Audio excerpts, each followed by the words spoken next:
சொல்லுப்பா. இல்ஹாருடைய சட்டம் என்ன சொல்லு.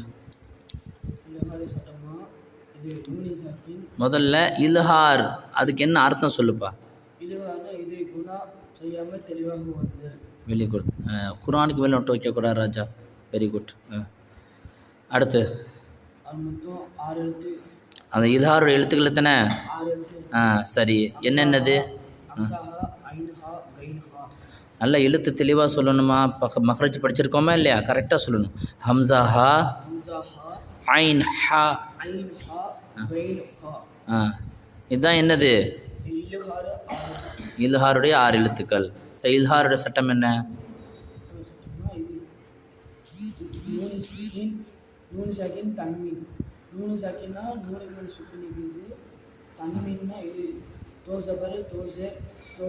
சரி சரி. நூனே சாக்கின்ல தன்வீன். நூனே சாக்கின் பின்னாடி இல்ஹாரி 6 எழுத்துக்கள் ஏதாவது ஒரு எழுத்துக்கள் வந்தால் ஒரு குணா செய்யாமல் ஓதுமே. எதை? நூனே சாக்கின். அதே மாதிரி தன்வீனுக்கு பின்னாடி இல்ஹாரோட எழுத்து 6 எழுத்துக்கள் ஏதாவது ஒரு எழுத்துக்கள் வந்தால் 6 எழுத்துக்களில் ஒரு எழுத்து வந்தால் ஏதேனும் ஒரு எழுத்து ஏதாவது வந்தால் குணா செய்யாமல் ஓதுமே. எதவாப்பா? இதே தன்வீன். நூனே சாக்கினை வந்து குன்னா செய்யாமல் ஓதுறோமா இல்லையா? அந்த சட்டத்துக்கு பேர் என்னது? நூனே சாக்கினுக்கு பிறகு இல்ஹாருடைய எழுத்து வந்து நூனே சாக்கினை குன்னா செய்யாமல் தெளிவாக வெளிப்படுத்தி ஓதுறோம் இல்லை? அந்த சட்டத்துக்கு பெயர் என்ன? அதான் சொல்லு. நூனே சாக்கின். Very good. இப்போ தன்வீனுக்கு பின்னால் இல்ஹார் எழுத்து வந்து தன்வீனை இல்ஹார் செஞ்சு ஓதணும் அப்படின்னு சொல்கிறோமா இல்லையா? அந்த சட்டத்துக்கு பேர் என்ன? சத்தமாக சொல்லுவாப்பா. அவ்வளோதான். சரியா? உதாரணம் எடு. குர்ஆனில் எடு.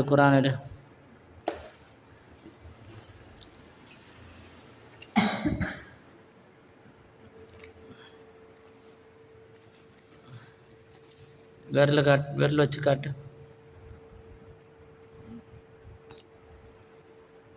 கலிமா விரல் வை.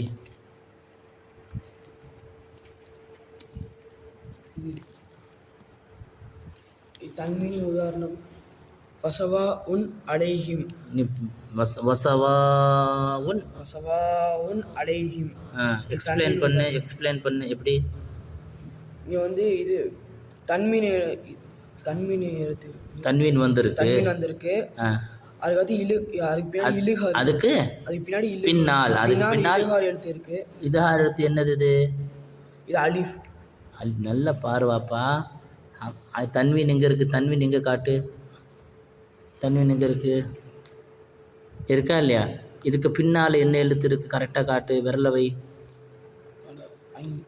சத்தமாக சொல்லு. ஐன் வந்திருக்கு. ஐன் எதோட எழுத்து? இப்போ இந்த சட்டத்துக்கு பேர் என்ன? இது தன்வீன் இல்ஹார். Very good. இப்போ எப்படி ஓதணும்? வசவா உன் அலைஹிம். சரியா? எப்படி ஓதக்கூடாது?